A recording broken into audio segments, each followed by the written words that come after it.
చిత్ర విచిత్ర వ్యాధులు నిద్రతో ముడిపడి ఉంటాయి. అదేదో కలవరింత అనుకున్నా అది ఎప్పుడో ఒక్కసారే కాని అదే పనిగా పదే పదే జరగటం వెనుక ఎంతో ప్రమాదం ఉందంటారు వైద్యులు. ప్రశాంతంగా నిద్రపోవడం అనేది వరం లాంటిది. అది నిద్రలేమితో బాధపడే వారికే తెలుస్తుంది.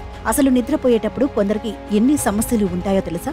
ఉన్నట్టుండి చెమటలు పడతాయి, ఊపిరాడదు, దాహం వేస్తుంది. కొందరు నిద్రలో నడుస్తారు, మరికొందరు ఏదేదో మాట్లాడతారు.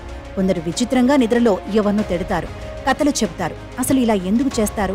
ఏదైనా వ్యాధ ఇది అని పరిశీలిస్తే చాలా షాకింగ్ విషయాలు తెలుస్తాయి. మనిషి మనసులో దాగి ఉన్న బాధకు, శరీరంలో ఉన్న రోగానికి సంకేతమే ఇలా నిద్రలో మాట్లాడటం. అయితే ఇది ప్రమాదకరమైన సమస్య కానప్పటికీ మానసిక ఆరోగ్యంతో ముడిపడి ఉందని వైద్యులు అంటున్నారు. ఎంతో మంది మానసిక వైద్యులు ఈ విషయాన్ని ధృవీకరించారు. రాబోయే మానసిక సమస్యలకు ఇవి సంకేతాలుగా కూడా చెప్పవచ్చుట. నిద్రలో మాట్లాడే వారికి వారు ఏం మాట్లాడారో, ఎలా అరిచారో లేచాక పాపం వారికి గుర్తుండదు. పక్కవాళ్లు అడిగినా అవునా అని ఆశ్చర్యపోతారు, కానీ అసలు నమ్మలేరు. ఎప్పుడో ఓసారి మాట్లాడి వదిలేస్తే పర్వాలేదు, కానీ కొంతమంది తరచూ నిద్రపోయాక స్లీప్ టాక్ చేస్తుంటారు. అలా చేస్తే దాన్ని సమస్యగానే గుర్తించాలి. ఖచ్చితంగా వైద్యుడిని సంప్రదించాలి. వైద్య పరిభాషలో ఇలా నిద్రలో మాట్లాడే విధానాన్ని సోమ్నిలోకి అంటారు. ఇదొక రకమైన పారాసోమ్నియా, అంటే నిద్రలో జరిగే అసాధారణ ప్రవర్తన అని అర్థం.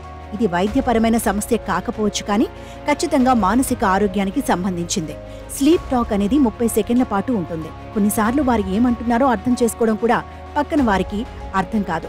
అమెరికాలో దాదాపు 70% మంది ఇదే సమస్యతో బాధపడుతున్నట్టు అధ్యయనాల్లో తేలింది. స్లీప్ టాకింగ్ అనేది పార్కిన్సన్స్ వంటి తీవ్రమైన వ్యాధులతో ముడిపడి ఉందని చాలా అధ్యయనాలు అంటున్నాయి. కొంతమంది స్లీప్ టాకింగ్ లోనే పళ్లు కొరుకుతారు, స్లీప్ వాకింగ్ చేయడం వంటివి చేస్తారు. ఈ రెండు చాలా ప్రమాదకరమైనవి. స్లీప్ అప్నియా వంటి ప్రాణాంతక పరిస్థితులకు దారితీసే అవకాశం ఉంది. ఇలాంటి వారికి చికిత్స అవసరం. ఇలాంటి వారికి సరైన సమయంలో చికిత్స అందించకపోతే యాంగ్జైటీ, డిప్రెషన్ వంటి తీవ్ర మానసిక ఆరోగ్య సమస్యల బారిన పడే అవకాశం ఉంటుంది.